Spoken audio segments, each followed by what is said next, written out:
নমস্কার, ডক্টর প্লাসে আপনাদের সবাইকে স্বাগত জানাই। আমাদের সিটিভিএন এর এখনকার অনুষ্ঠান ডক্টর প্লাস, যে ডক্টর প্লাস সবসময় বলে সুন্দর থাকার কথা, সুস্থ থাকার কথা, অর্থাৎ সুস্থতা এবং সৌন্দর্যতা আমাদের প্রত্যেকের কাম্য। কিন্তু আমরা অনেক সময় বুঝতে পারি না যে আমাদের শরীরকে আমরা ঠিক রাখবো, শারীরিক দিক থেকে সুস্থ থাকবো, অথচ আমাদের স্কিন এবং হেয়ারের যত্ন ঠিক কিভাবে নেওয়া উচিত, কিভাবে যত্ন নেব আমরা। তাই আজকে বিশেষ করে বলবো হেয়ারের কথা। আমাদের আগে আরো দুটো পর্ব কিন্তু আমরা কমপ্লিট করেছি, কভার করেছি বলবো হেয়ার নিয়ে। চুলের সাতকাহন আপনাদের চুলের সুস্থতার কথা বলে, চুলের স্বাস্থ্যের কথা বলে।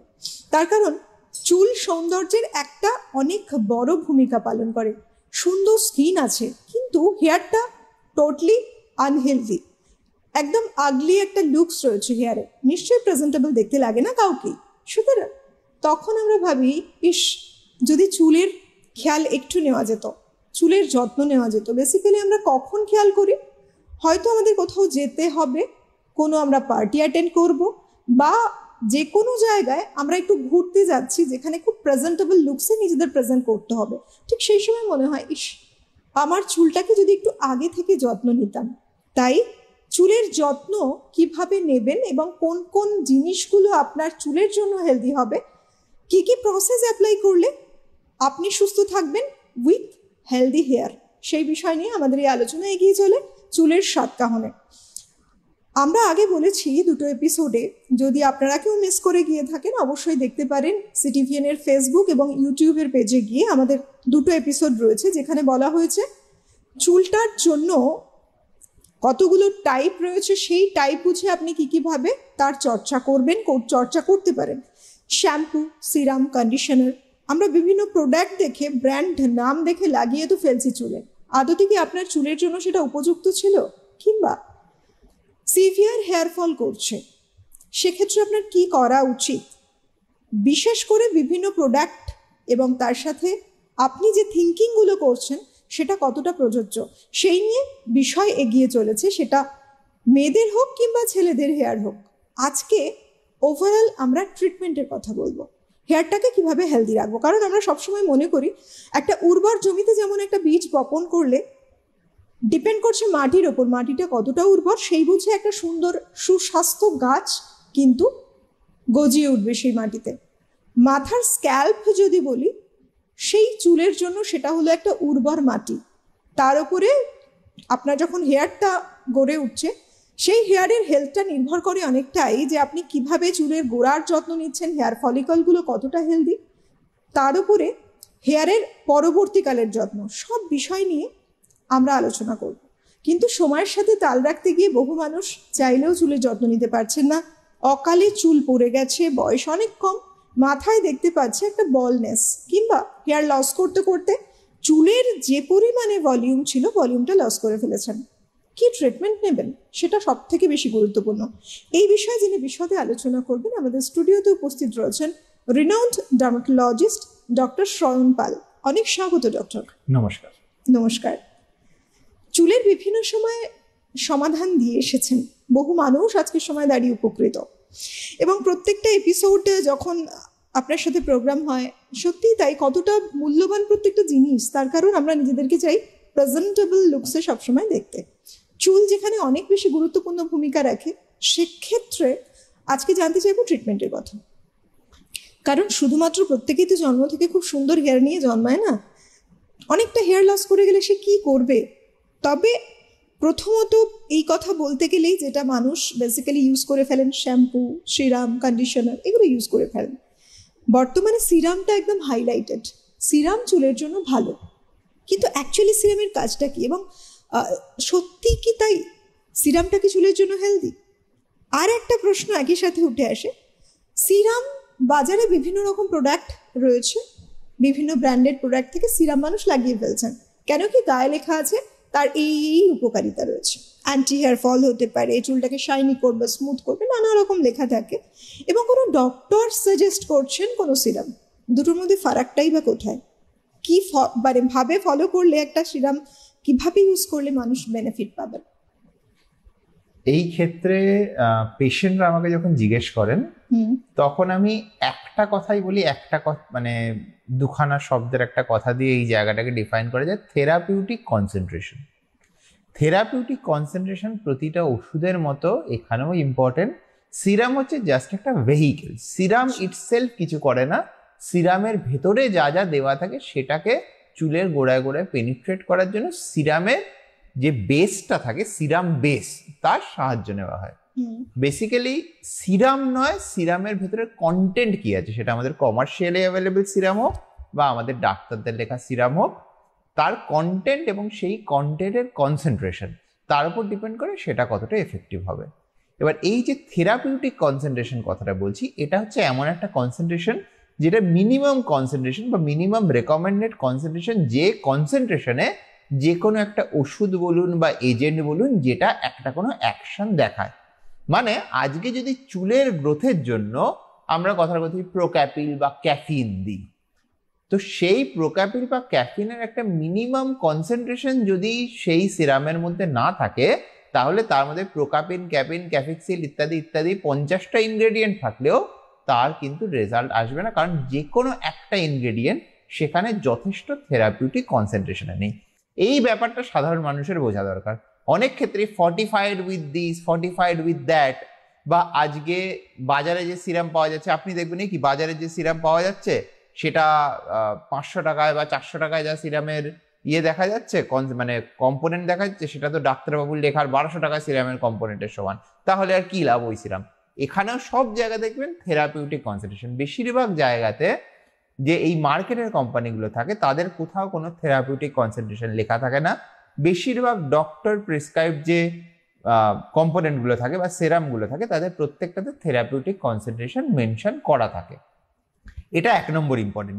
এই জন্যই যে একই জিনিস হয়তো ক্যাফিন কন্টেনিং একটা সিরাম, ক্যাফিন বা প্রোক্যাপিল কন্টেনিং সিরাম আপনি তার আগে ইউজ করবেন 6 মাস, কোনো রেজাল্ট দেখবেন না। ডাক্তারবাবু লেখার পরে সেই একই জিনিস কন্টেনিং একটা সিরাম যেটা ওষুধের দোকানে পাওয়া যায়, ডাক্তারবাবু সাজেস্টেড, সেটা যদি আপনি করেন তাহলে আপনি দেখবেন 3 থেকে 4 মাসের মধ্যে অসাধারণ রেজাল্ট দেখতে পাচ্ছেন। দ্বিতীয় কথা যেটা, সেটা হচ্ছে আপনার জন্য কোনটা লাগবে। যেমন আমরা আগের এপিসোডগুলোতে আলোচনা করেছি, প্রত্যেকটা হেয়ার ফল কিন্তু আলাদা। এর মধ্যে অনেক হেয়ার ফল আছে যেটা অটো ইমিউন কারণে, অনেক হেয়ার ফল আছে যেটা ইনফ্লামেটারি কারণে। তো আপনার সেই অটো ইমিউন বা ইনফ্লামেটারি কারণটাকে যদি আমি ট্রিট না করি, তাহলে আমি গ্রোথের জন্য যাই দিই না কেন সেটা ইউজলেস হবে, কারণ গ্রোথ হওয়ার মতো যথেষ্ট ভালো কোয়ালিটির ফলিকেলই নেই আপনার কাছে। তো তাই জন্যই এই জায়গাটাতেই মানে যে কোনো, আমি খালি মানে মার্কেট থেকে যারা নিচ্ছেন তাদের কথা বলবো না, ইভেন যারা অ্যাস্থেটিক ফিজিশিয়ানদের কাছে যান বা খালি কসমেটোলজিস্টের কাছে যান, যাদের ডার্মাটোলজি বা হেয়ারে বা স্কাল্পের হেলথ বা স্কিন কন্ডিশনের উপর ততটা ইনডেপথ নলেজ নেই, তাদের সাথে এটাই প্রবলেম অনেক সময় হয়ে যায় যে তারা হয়তো একটা এক্সিস্টিং অ্যাকচুয়াল ডার্মাটোলজিক্যাল বা স্কাল্প ডিজিজ যেটা আছে সেটাকে ডায়াগনোজ করতে পারেন না। ফলে তারা গ্রোথের জন্য যদি খুব ভালো ভালো কিছুও দেন তাহলেও গ্রোথ ভালো আসে না, তার কারণ মেন কারণটাই আইডেন্টিফাইড হচ্ছে না। এবং এটা আরও একটা যেটা খারাপ দিক আছে, ইনফ্লামেটরি বা অটোইমিউন ডিজিজের ক্ষেত্রে অনেক সময় পার্মানেন্ট হেয়ার ফলিকেল লস হয়। ফলে আপনি যদি 1 বছর ধরে এমন একটা ট্রিটমেন্টে থাকেন যে ট্রিটমেন্টে সেটা অ্যাড্রেসড হচ্ছে না, সেই 1 বছরে আপনার যে ফলিকেল লস হলো তার বেশিরভাগ ফলিকেলই কিন্তু ফিরে আসবে না। যাই করুন না কেন, তারপরে আপনি যত কোয়ালিফাইড ডাক্তারকেই দেখান না কেন, তিনি যাই দিন না কেন, তিনি হাত জোর করে বলবেন আমাকে ক্ষমা করে দেবেন, আপনার এই জায়গার চুলটা কোনোভাবেই ফিরবে না। তো এই জন্যই ঠিক সময় ঠিক স্পেশালিস্টকে ঠিকভাবে দেখানোটা দরকার। এবং তারা যে রেজিমটা দিচ্ছে, এই ওষুধটা তো রিউমাটয়েড আর্থ্রাইটিসের জন্য ইউজ হয়, ডাক্তারবাবু আমাকে চুলের সমস্যার জন্য কেন দিচ্ছেন, বা এই ওষুধটা তো এই রোগের জন্য আমি সুগারের জন্য ইউজ হতে দেখেছি, সেটা কেন ডাক্তারবাবু চুলের সমস্যার জন্য দিচ্ছেন। খাওয়ার এই কটা জিনিস কি দরকার খুব? আমার তো অল্পই চুল পড়ছে, লাগানোরটাতেই আমরা দেখি না করে। এইগুলো যদি করেন তাহলে এটার মূল্য আপনাকে অনেক মানে খারাপ প্রগনোসিস দিয়ে বা অনেক খারাপ রেজাল্ট দিয়ে কিন্তু চোকাতে হবে। কারণ যে জায়গাতে যেটা অপটিমাল ট্রিটমেন্ট হয়, মানে যেখানে যেটা আপনার বেস্ট ট্রিটমেন্ট, সেই ডিজিজের হিসাবে, সেই ডিজিজের সেই স্টেজের হিসাবে, আপনার স্ক্যাল্পের কন্ডিশন এবং হেয়ারের হেলথ হিসাবে আমরা অপটিমাল ট্রিটমেন্টের বাইরে বেশিরভাগ ডাক্তারই সাজেস্ট করেন না। তো যদি আপনি তার থেকে কম করেন বা সেটা না করেন অথবা দেরি করেও সেখানে আসেন, তাহলে কিন্তু অনেক ক্ষেত্রে রিকভারি অনেক পুয়ার হয় অথবা মানে অলমোস্ট ক্লোজ টু নীলও হতে পারে। সেই জিনিসটা আপনাদের বোঝা দরকার। একদম তাই। আর হেয়ার ফলিকল যদি হেলদি না হয়, কি একদম। করে যাই করে ফেলুন আপনি, কি করে আপনি আশা করতে পারেন যে একটা হেলদি হেয়ার হবে আপনার? মানে একটা সেটা অনগোয়িং possible না। ডিজিজ প্রসেস যেখানে ফলিকুলার লস কন্টিনিউয়াসলি হয়ে চলেছে।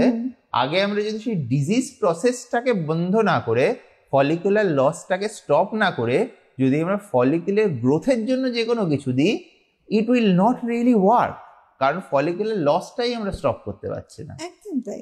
এই প্রসঙ্গ ধরে আসি যে কোন সময় মানুষ মেডিসিন খাবেন, মেডিসিন ইনটেক করে হেয়ার ফলটাকে কমাবেন কিংবা হেয়ারের হেলথটাকে ভালো করবেন, আর কোন সময় মেডিসিন ইউজের দরকার হবে না, শুধু অ্যাপ্লাই করবেন হেয়ারে কিছু, তাতে মানুষ বেনিফিট পাবেন।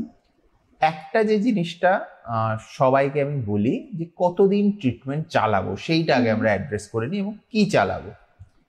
যখন আমাকে কোনো পেশেন্টরা এসে জিজ্ঞেস করেন, ডাক্তারবাবু আমার হেয়ারের যে সমস্যা আছে এটার জন্য আমার কতদিন ট্রিটমেন্ট চালাতে হবে, মানে যে কোনো কিছু একটা হলেও আমাকে চালিয়ে যেতে হবে, আমি তাদেরকে বলি যে যতদিন আপনি চুল চান। আচ্ছা। যদি আজকে থেকে 15 বছর পরে আপনি সিদ্ধান্ত নেন আপনারা চুল চাই না, আপনি 15 বছর পরে বন্ধ করে দেবেন। আজকে থেকে 3 মাস পরে আপনি যদি সিদ্ধান্ত নেন আপনারা চুলের প্রতি মোহমায়া নেই, আপনি পুরো সবকিছু বন্ধ করে দিন। কিছু কিছু জিনিস হয়তো 1-1.5 বছর অবধি চলবে, কিছু কিছু জিনিস 3 থেকে 6 মাস চলবে, কিছু কিছু জিনিস 3-4 বছর অবধি চলবে, কিছু কিছু জিনিস কিন্তু মেনটেনেন্সের মতো আপনাকে সারা জীবন করে যেতে হবে। আপনি বলেন ডাক্তারবাবু মেনটেনেন্সের মতো সারা জীবন করে যেতে হবে? প্রতিদিন সাবান দিয়ে স্নান করাটাও তো একটা মেনটেনেন্স, প্রতিদিন জল খাওয়াটাও তো একটা মেনটেনেন্স, আপনার খাবার খাওয়াটাও একটা মেনটেনেন্স। সেরকম ভাবেই কোনো মানুষকে দেখবেন না যার 20 বছর বয়সে, পুরুষ হোক মহিলা হন, 20 বছর বয়সে যা চুল ছিল 60 বছর বয়সে সেই সেম চুল মেনটেন কোনো মানুষের নেই। হেয়ার ফলটাই হচ্ছে আমাদের একটা স্বাভাবিক প্রগ্রেস। কিছু কিছু মানুষের ক্ষেত্রে একটু বেশি আগে হয়, কিছু কিছু মানুষের ক্ষেত্রে একটু তাড়াতাড়ি পড়ে, সেই ব্যাপারটাতেই খালি ডিফারেন্স। তো আমরা বেশিরভাগ ট্রিটমেন্টই যেটা দিই সেটা অনেকটা ধরে বলতে পারেন নদীতে বাঁধ দেওয়ার মতো। তো আপনি যদি বাঁধটা পুরোপুরি, হয়তো শুরুর দিকে আমি যতগুলো জিনিস দিয়ে বাঁধ দিচ্ছি একটা একটা করে আমরা সরিয়ে আনতে পারি, যে একদম সবকিছু যদি সরিয়ে নেন তারপর আপনি এক্সপেক্ট করতে পারেন না আপনার সেই গ্রোথটা ধরে থাকবে। ইনফ্যাক্ট যারা হেয়ার ট্রান্সপ্ল্যান্টের পরে, যেটা নিয়ে হয়তো আমরা একটু পরে আলোচনা করব, হেয়ার ট্রান্সপ্ল্যান্টের পরেও যাদের মাথা প্রায় পুরোপুরি খালি হয়ে যায়, তাদের অনেকের ক্ষেত্রে কিন্তু কারণ হচ্ছে বেসিক মিনিমাম মেনটেনেন্সটুকু তারা করেন না, যেটা ওই ট্রান্সপ্ল্যান্টেড ফলিকেলগুলোর জন্য দরকার। ফলে মনে করবেন না যে ট্রান্সপ্ল্যান্ট বা পিআরপি ট্রিটমেন্ট বা হোয়াট এভার আপনি করান স্কাল্পে, সেটা কোনো ম্যাজিক। আপনাকে বেসিক মিনিমাম মেনটেনেন্সটা সব কিছুর সাথে চালাতে হবে। এটা কিন্তু একটা মিনিমাম জিনিস, মিনিমাম ভাবার একটা জায়গাও বলবো। তার কারণ একটা মানুষের ডায়াবেটিস হচ্ছে, কিংবা ধরুন হাই বিপি রয়েছে, দুবার একবার 2 মাস 1 মাস ওষুধ খেয়ে কি আদৌ সেটা মেনটেন সম্ভব? একদমই তাই। কারণ এটা কন্টিনিউ একটা প্রসিডিওর। হেয়ার ফলটাও তো তাই, এটা একটা কন্টিনিউ প্রসিডিওর, সময় হচ্ছে এবং প্রত্যেকটা দিন। এখানে কিন্তু বয়স নির্বিশেষে বলবো, একটা বাচ্চা যে একদম টিনেজার তাদেরও হেয়ার ফল করতে পারে, অ্যাডোলেসেন্ট যারা তাদেরও হতে পারে, মধ্যবয়স্ক এবং যাদের বয়স অনেক বেশি সবার হতে পারে। কিছু কিছু মানুষকে দেখবেন ডক্টর, মানে আপনি তো দেখেই থাকেন, ইনফ্যাক্ট সবার জন্যই বলবো, অনেক বয়স হয়ে গেছে, মাথা ভর্তি ঘন চুল তখনও, আবার কিছু অল্প বয়সে দেখা যাচ্ছে হেয়ার ফল করে গেছে। তো সবার প্রবলেমটা তো এক নয়, এটা বোঝা খুব দরকার। এবং কিছু সময় রয়েছে যেটা আপনাকে মেডিসিন খেয়েই ঠিক করতে হবে, ইন্টারনাল মেডিকেশনের প্রয়োজন, এবং কিছু কিছু কিছু ক্ষেত্রে আপনাকে মেনটেনেন্সের মধ্যে দিয়ে থাকতে হবে, ঠিক যেমনটি ডক্টর বললেন। তো এটাই তো স্বাভাবিক। আমরা সুন্দর হেলদি হেয়ার চাইবো, একটা সময় পরে আপনি স্টপ করে দিচ্ছেন টেক কেয়ার করা, প্রোডাক্ট যেগুলো রয়েছে ব্যবহার করা ছেড়ে দিচ্ছেন, এবং তার জন্য কি কি জিনিস মেনটেনেন্স ছিল সেটা আপনি অলরেডি ভুলে গেলেন, কারণ আপনি একটা গুড রেজাল্ট অলরেডি পেয়ে গেছেন। তাতে কি করে হেয়ার ভালো থাকতে পারে? আবার তো, কারণ এটা তো কন্টিনিউ প্রসিডিওর, আপনার হেয়ার ফল করবেই। এবং এখানে আরো একটা জায়গাতে একটা মিসকমিউনিকেশন অনেকের ক্ষেত্রে তৈরি হয়। অনেকে বলবেন আমার তো প্রচুর হেয়ার ফল হচ্ছিল, এই ট্রিটমেন্ট করে কিছুদিনের মধ্যে ভালো হয়ে গেল। তো এরকম 2 বা 3টে টোটাল এন্টিটি আছে, খুব বেশি এন্টিটি নেই, কিন্তু কিছু কিছু ইনফ্ল্যামেটরি ডিজিজ এবং তাছাড়া 2 বা 3টে এন্টিটি আছে যে ক্ষেত্রে হেয়ার ফলটা হচ্ছে ইনফ্ল্যামেটরি কন্ডিশনটা যদি আমরা প্রপারলি ট্রিট করে দিই বন্ধ হয়ে যায়। যেরকম টাক পোকা, টাক পোকার ক্ষেত্রে যদি আমরা প্রপার ট্রিটমেন্ট করি সেই হেয়ার ফলটা বন্ধ হয়ে যায় এবং সেখানে রিগ্রোথ আসে। অথবা অ্যাকিউট টেলোজেন ইফ্লেভিয়াম বলে একটা কন্ডিশন আছে, যেখানে হঠাৎ করে একটা বড় শরীর খারাপের জন্য অনেক চুল একসাথে পড়ে যায়, কিন্তু সেটা সেই ব্যাচ অফ চুলটাকেই এফেক্ট করে। তো তারপরে যে নতুন চুলগুলো আসে, সেখানে নতুন যে হেয়ার গ্রোথ আসে সেগুলো খুব ভালো আসে এবং সেই 3-4 মাস বা 5 মাসের পরে হেয়ার ফলটা বন্ধ হয়ে যায়। তো এই জায়গাগুলো থেকে এবার প্রবলেমটা হচ্ছে, যেহেতু বেশিরভাগ মানুষই এটা ফর্মাল অ্যাসেসমেন্টের জন্য আসেন না, এইটা কোনো বন্ধুর কাছ থেকে শুনে তার ধারণা হয় আমার হেয়ার ফলটাও তাহলে কেন 4 বা 5 মাসে ঠিক হবে না। যেই 3 থেকে 4 মাসে হেয়ার মানে ফলের কমে যাওয়া হয় এবং হেয়ার রিগ্রোথ আসা শুরু করে, সেই সময় সে ট্রিটমেন্টটা বন্ধ করে দেয় এবং তার মনে হয় যে তাহলে ওই ডাক্তারবাবু ওনাকে ঠিক ট্রিটমেন্ট দিয়েছিলেন, অথবা ওই ট্রিটমেন্টটাই ভালো ছিল রাদার দেন এই ট্রিটমেন্টে। যেমন অনেকেই দেখবেন যে পেঁয়াজের রস লাগিয়েই আমার হেয়ার ফল ভালো হয়ে গেছে, অথবা আমার এটা লাগিয়ে, দই লাগিয়ে, দুধ লাগিয়ে, হোয়াট এভার ভালো হয়ে গেছে। মানে এটার সঙ্গেই ভাবছিলাম যে বহু মানুষ ঘরোয়া বেশ কিছু জিনিস ইউজ করছেন এবং তারা খুব মনে করেন যে এইভাবে ট্রিটমেন্টটা নিলেই হয়তো চুলটা খুব ভালো থাকবে, একজন আর একজনকে সাজেস্ট করে থাকে, কিন্তু বিষয়টা তো ওটা নয়।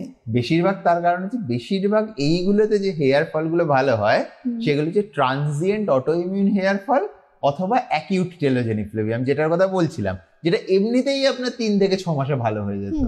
তো সবাই মনে করছেন যে আমি যেহেতু মানে মানুষ 1-2 মাসের পরেই কোনো কিছু করা শুরু করেন, তারপরে 1 মাস করলেই ম্যাজিকের মতো রেজাল্ট হয়, কারণ সেটা এমনিতেই তখন বন্ধ হচ্ছিল। তো সেই জায়গাতে এই মিসকমিউনিকেশনটা তৈরি হয় যে হোম রেমেডি এটা আমার খুব ভালো কাজ করেছে বা ওটা খুব ভালো কাজ করেছে। এবং আমি যেটা যে কোনো হোম রেমেডির জন্য পেশেন্টদের খুব মানে সোজাভাবেই বলি যে ফার্মা কোম্পানি আজকে, ফার্মা ইন্ডাস্ট্রি হচ্ছে বিলিয়ন ডলার ইন্ডাস্ট্রি, মানে সবচেয়ে রিচেস্ট ইন্ডাস্ট্রিগুলোর মধ্যে একটা। সত্যি যদি কোনো ন্যাচারাল কম্পোনেন্টে এরকম কিছু ম্যাজিক উপাদান থাকে, তাহলে ফার্মা ইন্ডাস্ট্রি সবার আগে সেটা নিয়ে সেটাকে পিউরিফাই করে হয় অলরেডি ইউজ করে ফেলে তার সেকেন্ড বা থার্ড জেনারেশন কোনো কম্পোনেন্টে আছি আমরা, বা তার থেকে অনেক বেটার কোনো কম্পোনেন্টে আছি, অথবা তারা ওটা করে বুঝেছে যে ওটার মধ্যে সেরকম কিছু সত্যি রেজাল্ট নেই। এমন কিছু হওয়া সম্ভব নয় যে বেসনের মধ্যে বা ডিমের মধ্যে এমন একটা কিছু ম্যাজিক্যাল উপাদান আছে যেটাতে ম্যাজিক্যাল রেজাল্ট হচ্ছে, এটা সবাই জানে, কিন্তু একটা বিলিয়ন ডলার ফার্মা ইন্ডাস্ট্রি যে সেটা আবিষ্কার করে মিলিয়ন ডলার কামাতে পারে, সে সেটা নিয়ে কাজ করেনি বা রিসার্চ করেনি। তাহলে এমন কিছু হিডেন ট্রুথ নেই, থাকা সম্ভব নয়। চুলকে আমরা কেনা চাই, কেনা ভালোবাসি, একদম। তাহলে সেরকম কিছু জিনিসই আবিষ্কার হতো। এরকম যদি কিছু সত্যি থাকতো তাহলে ফার্মা ইন্ডাস্ট্রি সেটা বেচে কোটি টাকা কামাতো। ঠিক তাই তো মানুষের মনে এটা প্রশ্ন আসা উচিত এবং বোঝা উচিত যে আজকের সময় দাঁড়িয়ে যদি শুধুমাত্র সেই কিছু টিপস ইউজ করছেন, আপনি মনে করছেন খুব হেলদি হেয়ার, খুব ভালো আছেন, সুন্দর লাগছে হেয়ারটা, সেটা কি আদৌ ঠিক, আদৌ পসিবল? তাহলে তো এত মানে বহু দেখা যাচ্ছে রিচেস্ট পার্সন যারা, তাদের হেয়ার ফল করেনি, পুরো বলনেস এসে গেছে, এটা কি করে পসিবল হলো? তারা তো সমস্ত পদ্ধতি অবলম্বন করতে পারতেন, তাই না? কিন্তু হ্যাঁ, একটা জিনিস হয়তো মিস করে গেছেন, কোথায় যেতে হবে সঠিক জায়গাটা হয়তো তারা বুঝতে পারেনি, কোথায় গিয়ে ট্রিটমেন্টটা নিলে সেই যে চুলটা হারিয়ে ফেলেছেন আবার কি করে আবার রিগ্রোথ হতে পারে হেয়ারের, এবং সেই সৌন্দর্য লুকসটা যেটার জন্য আমরা পাগল হয়ে যাই, একটা সুন্দর লুকস, সেটা আবার ফিরে পেতে পারতেন। হয়তো কোনো কারণে তিনি বুঝতে পারেননি কোথায় যাব, হয়তো খোঁজ পাননি, কিংবা তিনি হয়তো ট্রাই করেছিলেন, এমন কোনো জায়গায় ট্রাই করেছিলেন, এমন কিছু জায়গায় ট্রাই করেছিলেন, সেটা হয়তো আদৌ তার জন্য প্রপার জায়গা ছিল না। এই জায়গাটাকে বুঝে নেওয়া খুব প্রয়োজন। কিন্তু আসার জায়গা একটা রয়েছে যে বর্তমান সময় দাঁড়িয়ে কিন্তু অনেক উন্নত চিকিৎসা পদ্ধতি এক্ষেত্রেও রয়েছে যাতে হেয়ারটাকে ভালো রাখা যায়, সেই বিষয়ে এবার আমরা শুনবো। আচ্ছা ডক্টর, এই বিষয়ে আসি। মানুষ তো বিভিন্ন রকম মিথ নিয়ে চলছেন, বিভিন্ন রকম কমপ্লিকেশনসও ফেস করছেন তার জন্য, কিন্তু এখন যে অত্যাধুনিক চিকিৎসা পদ্ধতি রয়েছে এই নিয়ে আমরা কখনো কিছু আলোচনা করছি, তবে আজকে বিশদে শুনবো ঠিক কি পদ্ধতিগুলো অ্যাপ্লাই করলে মানুষ সেই মানে ফেলে আসা হেয়ার বলবো, যেগুলো পড়ে গেছে অলরেডি হেয়ার, দেখা যাচ্ছে বলনেস চলে এসছে, আবার নতুন করে হেয়ার পেতে পারে, বা আগে যে ভলিউমটাকে হারিয়ে ফেলেছেন সেই ভলিউমটাকে আবার পেতে পারে। 1 নম্বর আমি যেটা বলবো, অনেক ক্ষেত্রেই আর্লি হেয়ার লসে আজকাল, আগে যেমন সব হেয়ার লসে মিনক্সিডিল দিয়ে, ফিনাস্ট্রাইড দিয়ে ট্রিটমেন্ট শুরু হতো, এখন এত ভালো নিউট্রাসিউটিক্যালস এসে গেছে, মানে বিভিন্ন রকমের সাপ্লিমেন্ট, এবং সেই সাপ্লিমেন্ট সিকোয়েন্সিয়াল এসছে, ডে নাইট এসছে, এভরিডে নেওয়ার মতো সাপ্লিমেন্টস এসছে, এবং তার সাথে বিভিন্ন রকমের হেয়ার সিরাম এসে গেছে যেখানে খুব এফেক্টিভ বিভিন্ন রকম কম্পোনেন্ট আছে। তাতে আর্লি হেয়ার লস অনেক সময় কোনো ওষুধ না দিয়েই নিউট্রাসিউটিক্যালস এবং সেরামস দিয়েই অনেকটা কন্ট্রোল করা যাচ্ছে। এই জিনিসটা একটা বলতে পারেন একটা ব্রেক থ্রু হয়েছে। তার সাথে ইভেন যে মেডিসিনগুলো ইউজ করা হতো সেই মেডিসিনগুলোও এখন সেকেন্ড বা থার্ড জেনারেশনে আছে, বা এমন ফর্মুলেশন আছে যেখানে খুব কম ডোজে আমরা সেই মেডিসিনগুলো ইউজ করে খুব ভালো রেজাল্ট পেতে পারি। কম ডোজের সুবিধা হচ্ছে সেটা বছরের পর বছর আপনি যদি ইউজ করে যান, বা নতুন যে মানে কম ডোজ এবং বিভিন্ন রকম নতুন ডেলিভারি সিস্টেমে, তাতে বছরের পর বছর ইউজ করে গেলেও আপনার সাইড এফেক্ট হবে না। লোকের চিন্তা করেন ডাক্তারবাবু এই ওষুধের কি সাইড এফেক্ট হতে পারে। এখন যেরকম জেনারেশনসের ওষুধ ইউজ করা হচ্ছে এবং যেরকম ডোজে ইউজ করা হচ্ছে, তাতে বেশিরভাগ ক্ষেত্রেই এটা ডিকেডস আফটার ডিকেডস আপনি সেফলি ইউজ করতে পারেন। খালি মাসের পর মাস নয়, বছরের পর বছর নয়, ডিকেডস, যুগের পর যুগ আপনি ইউজ করতে পারেন, 20-30 বছর অব্দি ইউজ করতে পারেন, সেরকম কোনো সিগনিফিকেন্ট সাইড এফেক্ট ছাড়া। লং টার্ম স্টাডিজও হয়েছে, সেগুলো সিগনিফিকেন্ট সাইড এফেক্ট খুব সাংঘাতিক কিছু পাওয়া যায়নি। 3 নম্বর ব্যাপার যেটা হচ্ছে যে হেয়ার কেয়ার রেজিম, এটার ব্যাপারেও অনেক নতুন আন্ডারস্ট্যান্ডিং তৈরি হয়েছে। কি কি টাইপের শ্যাম্পু ইউজ করার কথা, এবং আগে আমরা খালি জানতাম কিটোকোনাজল, এখন তারপরেও আরো অনেক রকম নতুন মেটেরিয়াল চলে এসছে, যেগুলোর মধ্যে আমাদের অ্যান্টি ড্যান্ড্রাফ প্রপার্টিও আছে, যেগুলোর মধ্যে আমাদের হেয়ার গ্রোথ ইন্ডাকশন প্রপার্টিও আছে, এবং তার সাথে আরো অন্যান্য হেয়ার লেংথ সিরাম, হেয়ার কন্ডিশনার্স যেগুলো এসেছে, যেগুলো আমাদের হেয়ারের ইভেন লেংথের কোয়ালিটিটাকেও বেটার করে। এর পরে যেটা আসে সেটা হচ্ছে বিভিন্ন রকমের থেরাপিউটিক মেজার্স, যেরকম আপনারা শুনে থাকবেন খুব পপুলারলি পিআরপি। এখন পিআরপি তো বেশ প্রায় 1 যুগ আগেই চলে এসেছিল যথেষ্ট প্রপারলি ইন্ডিয়াতে। এখন বিভিন্ন রকমের গ্রোথ ফ্যাক্টর কনসেন্ট্রেট টিউব আসছে, যাতে একই পরিমাণে ব্লাড থেকে আরো অনেক বেশি গ্রোথ ফ্যাক্টর এক্সট্রাক্ট করা সম্ভব হয়। তাছাড়া যে মানুষরা ব্লাড দিতে ভয় পান, তাদের জন্য এক্সোজেনাস গ্রোথ ফ্যাক্টর কনসেন্ট্রেট চলে এসছে, যেখানে এই পিআরপির মধ্যে যে গ্রোথ ফ্যাক্টর থাকে সেই ধরনের গ্রোথ ফ্যাক্টরই বাইরে সিনথেসাইজ করা হয়, এবং সেইগুলোকে ডিরেক্টলি আমরা ভায়ালে করে পাই, সেগুলো ইনজেক্ট করা হয়। সেগুলো আমরা মেজোথেরাপির মাধ্যমে ইনজেক্ট করতে পারি, অথবা বিভিন্ন রকমের টপিক্যাল থেরাপিসও আছে ইনজেক্ট করা। এইখানে কিন্তু একটা প্রশ্ন আছে, এই যে পিআরপি এখন নেটের দৌলতেও বহু মানুষ দেখা যাচ্ছে যে এটা নিয়ে স্টাডি করছেন, এবং স্টাডি করে তাদের একটা প্রশ্ন দিনের শেষে যে আচ্ছা এটা যেহেতু একটা ইনজেকশনের মাধ্যমে প্রসেসটা, মানে টোটাল প্রসেসটা একটা ইনজেকশনের মাধ্যমে হয়, এর কোনো সাইড এফেক্ট নেই তো? এটা একটা খুব বড় প্রশ্ন তাদের। পিআরপির ক্ষেত্রে সবচেয়ে যেটা এর ভালো জিনিস সেটা হচ্ছে যে আমরা নিজেদের ব্লাড থেকে তৈরি করি, বাইরের থেকে খুব কেমিক্যাল খুব কিছু মিশছে না। ইভেন জিএফসি টিউবে যেটুকু কেমিক্যাল কম্পোনেন্টস দেওয়া হয় সেগুলো হচ্ছে বেসিক্যালি গ্রোথ ফ্যাক্টরটাকে রিলিজ করানোর জন্য। বেসিক্যালি সেটা কোনো মেডিসিন না, মানে সেটার অ্যাকশন ওই টিউবে গ্রোথ ফ্যাক্টর রিলিজ করিয়েই শেষ হয়ে যায়। ফলে এই বাইরে থেকে কোনো এজেন্ট, কোনো মেডিসিন, কোনো কেমিক্যাল সেটা কিন্তু ঢুকছে না। 2 নম্বর হচ্ছে নিজের ব্লাড থেকে যেহেতু হচ্ছে, তো ইনফেকশনের চান্স থাকছে না। সাইড এফেক্ট যদি আপনি মনে করেন সেই ইনজেক্ট করার সময় কিছু পেশেন্ট, সবার হয় না, কিছু সামান্য পেন হতে পারে, এবং তারপরে 2-1 ঘন্টা হয়তো সেই পেনটা একটু পারসিস্ট করতে পারে, সেইটুকুই আমি এখন অব্দি। তাছাড়া খুব সাইড এফেক্ট কোনো পেশেন্টেরই আমি দেখিনি। তারপরে এই ট্রিটমেন্ট নিল, তারপরে টেক কেয়ার করবেন কি করে হেয়ারটা? এবার পিআরপি কোন সময় করাতে হবে? একটা যে প্রথমে আমরা মেডিসিন, কিছু কিছু ক্ষেত্রে আমরা পেশেন্টকে অ্যাসেস করে বলে দিই আপনার যে হেয়ার স্কাল্প কন্ডিশন আছে, মেডিসিনে আপনার সাফিসিয়েন্ট রেজাল্ট হবে না। কোনো পেশেন্টকে বলে আপনাকে ট্রান্সপ্লান্ট সবার আগে করিয়ে তারপরে পিআরপি করিয়ে তারপরে মেডিসিন দিয়ে মেনটেনেন্স করা উচিত। কোনো কোনো পেশেন্টকে আমরা বলি আপনারা অ্যাটলিস্ট সাথে পিআরপি বা মেজোথেরাপি শুরু করে দিন। এবং আরও যেটা বলা হয়নি সেটা হচ্ছে এক্সোজোম থেরাপি।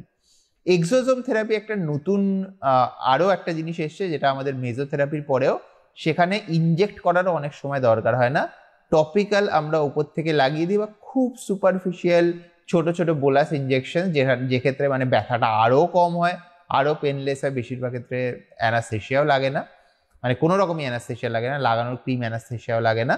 সেই ধরনের এক্সোজোম থেরাপির মধ্যেও আজকাল আমরা ভীষণ সুন্দর রেজাল্ট পাচ্ছি। এবার এইগুলো কখন আমরা করব সেটা হচ্ছে যে যখন আমরা আমাদের বিভিন্ন রকমের হেয়ার ফলে স্কেল থাকে। ছেলেদের যেমন খুব কমনলি শুনে থাকবেন হ্যামিল্টন নারুট স্কেল, মেয়েদের থাকে লুডউইক স্কেল, ওলসেন স্কেল। সেই হিসাবে আমরা হেয়ার ফলটাকে ক্লাসিফাই করি যে কতটা সিভিয়ার হেয়ার ফল আছে, অ্যান্ড সেই হিসাবে আমরা সাজেস্ট করি যে খাবার ওষুধ লাগানোর ওষুধ সঙ্গেও ইনজেক্টেবল কত তাড়াতাড়ি আমাদের শুরু করা উচিত। অনেক পেশেন্টের ক্ষেত্রে আমরা বলি যে মাস 3 আমরা দেখি না ওষুধ দিয়ে রেজাল্ট কি হয়, তারপরে আমরা সিদ্ধান্ত নেবো। অনেক পেশেন্টের ক্ষেত্রে আমরা বলি আপনার কিন্তু ইমিডিয়েটলি শুরু করা উচিত, ওষুধ কিন্তু আপনার সাফিসিয়েন্ট রেজাল্ট হবে না, এবং এর মধ্যে যে হেয়ার ফলটা হতে পারে সেটাকে আমরা সিগনিফিকেন্টলি রিডিউস করতে পারি যদি আমরা পিআরপি বা মেজোথেরাপি বা এক্সোজোম তার সাথে জুড়ে নিই।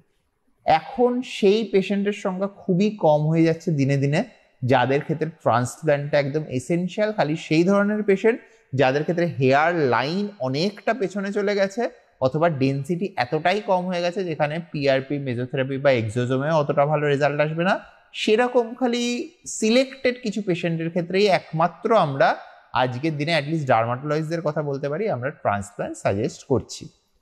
তো আমার সবসময় এখানে বলা থাকে পেশেন্টদের যে আপনারা একজন আসুন যিনি ডার্মাটোলজিস্ট এবং ট্রাইকোলজিস্ট, স্পেশালি যিনি ট্রাইকোলজিস্ট আলাদা একটা প্র্যাকটিস তার সাথে করেন, এরকম একটা কারোকে দেখান, এবং সেই হিসাবে তিনি আপনাকে একটা ক্লিয়ার পিকচার দিতে পারবেন যে আপনার এই মুহূর্তে কি কি লাগবে এক্স্যাক্টলি, আপনি কতদিনের মধ্যে মোটামুটি রেজাল্ট এক্সপেক্ট করতে পারেন, এবং আপনার কোন জিনিসগুলো একদম অপটিমালি এই সময় এই মুহূর্তে দরকার। সেই হিসেবে আপনি খুব ঠান্ডা মাথায় একটা সিদ্ধান্ত নিতে পারবেন।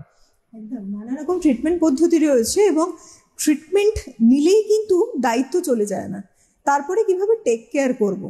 একটা ট্রিটমেন্ট তো নিলেন বেসিক, আপনার প্রবলেমটা দূর হলো, এবং যাতে আগামী দিনেও আপনার হেয়ারের হেলথটা ভালো থাকে, হেয়ার ভালো থাকে এবং হেয়ার রিগ্রোথ করে, পুরো বিষয়টার উপরে ট্রিটমেন্ট নিয়ে নিলেন। টেক কেয়ারের গাইডলাইনটাও পাবেন একজন ডার্মাটোলজিস্টের কাছ থেকে, একজন ডক্টরের কাছ থেকে অবশ্যই। দেখতে দেখতে সময়টা আমরা যেভাবে এগিয়ে চলেছি, আজকের এপিসোডটা আরও একবার শেষ করতেই হবে, কিন্তু আমরা এই এপিসোডে থাকবো কারণ আমরা ভালোবাসি প্রত্যেকে আমাদের হেয়ারকে।